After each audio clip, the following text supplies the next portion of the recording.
Hello guys! Isang mapagpalang araw naman po sa ating lahat. So yan guys, for today's video, mayroon po tayong gagawin na reaction video tungkol po ito sa isang lugar na kung saan ay pinupugaran ng maraming mga malalaking bayawak or komodo ang tawag dyan sa ibang bansa. So yan guys, ang komodo na ito ay talagang walang takot kasi yung mga buffalo or kalabaw ay naliligo sa kanilang liguan.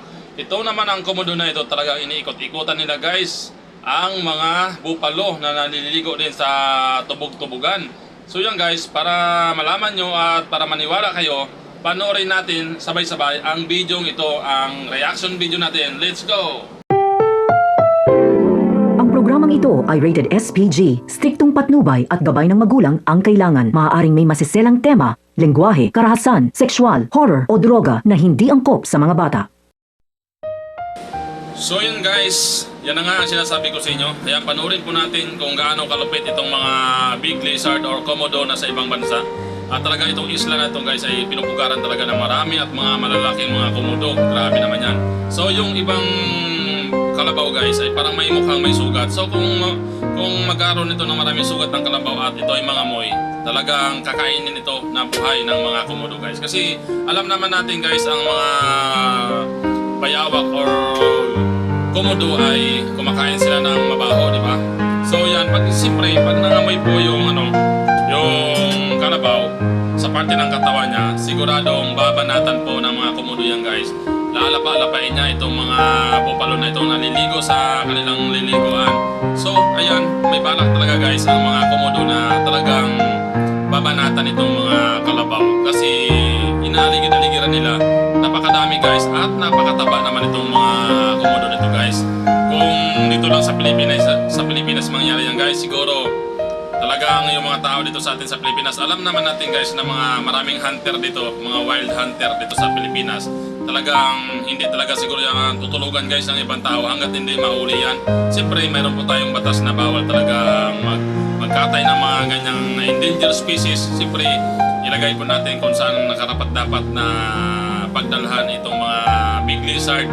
Siyempre kagaya ng mga Manila Zoo, yung mga ng gobyerno, yung nag-aaral wildlife, pwede po natin sila dalhin doon guys para maging safe po itong mga hayop na ito. Kasi bihira lang tayo guys makakita ng ganitong kalaki dito sa Pilipinas, ng ganitong kalaking bayawak or komodo. Grabe naman yan, oh. Talagang inaligid-aligiran niya guys ang mga kalabaw.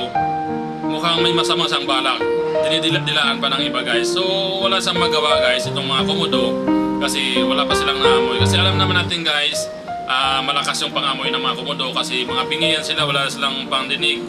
Kaya tinitesting nila na nilalapitan yung mga gumagalaw na mga bagay. So nakikita naman nila ng kalabaw. So hindi nila pwede kainin guys hanggat ito yung hindi pa nangangamoy, walang amoy.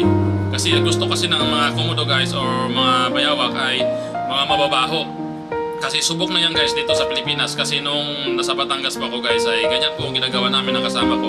Kung gusto pong manghuli, manghunting ng mga malalaking bayawak ay naglalagay sila sa tapain na ng mga mabaho, kagaya mga patay na mga manok at saka yung mga bituka ng mga isda na mga mabaho, isasabit doon guys banda. Tapos maglalagay ng trap upang marami pong dumaan o pumunta ng mga bayawak. So dyan sa ibang bansa talagang napakalupit guys kasi talagang isla ng mga komodo kasi napakarami, oh, ang laki-laki. Grabe naman guys, nakakatuwa naman tingnan. Siyempre nakakatakot guys tingnan kasi hindi natin alam yung isip ng mga komodo na yan. Kung tayo ang mapadpad sa lugar na yan, baka mamaya tayo ay nakahiga sa mga puno ng kahoy at tayo ay banatan yan. Nakakatakot talaga guys kasi napakalaki, oh. Akala mo naman parang parang tawag yan, buhaya. Siguro kung mga buhaya yan guys, baka kinain na itong mga kalabaw na yan. Pero yung kalabaw, walang magawa, oh. Yung iba may mga sugat na sa mga tuhod, lumulublob na sa kanilang tubog-tubugan, mga pilay na. Gawa siguro ng mga sumasabit sa mga kahoy. Or hindi natin alam, baka kinagat ng mga komodo yan guys. Testing bang kagatin. Kasi matalas din ang ngipin yan guys ng mga komodo na yan. Kasi parang din ang ngipin yan eh. Parang ngipin ng pating. Parang tuko. Maliliit din guys ang mga ngipin niya, matatalas. Kaso lang, wala lang silang panlasa. Pangamoy lang talaga sila. So grabe naman yan, oh. Pinapaligid-ligiran na yung mga komodo. Talaga, yung mga bayawak pala. pinabalik-baligiran nila guys yung yung mga kalabaw na nakalublob sa tubog-tubog Grabe, sumasama pa guys sa pagpaligo. Lumulublob din yung mga komodo sa putik. Talagang ginagapang niya guys yung mga kalabaw. Talagang masama talagang balang nito guys sa mga kalabaw. Kaya ayan guys, sana ay nagustuhan nyo guys yung ating reaction video ngayon. Sabay-sabay natin itong pinanood. So hanggang dito na lang guys yung video natin. Kung nagustuhan nyo po ay paki-like lang po at subscribe. At paki-share na lang po guys sa inyong mga kaibigan dyan para malaman nila na may ganito rin palang mga hayop na dito sa mundo na mga malalaki. Yan, giant komodo or giant lizard guys. Dati dito sa Pilipinas guys wala tayong makita ng ganyang kalaki.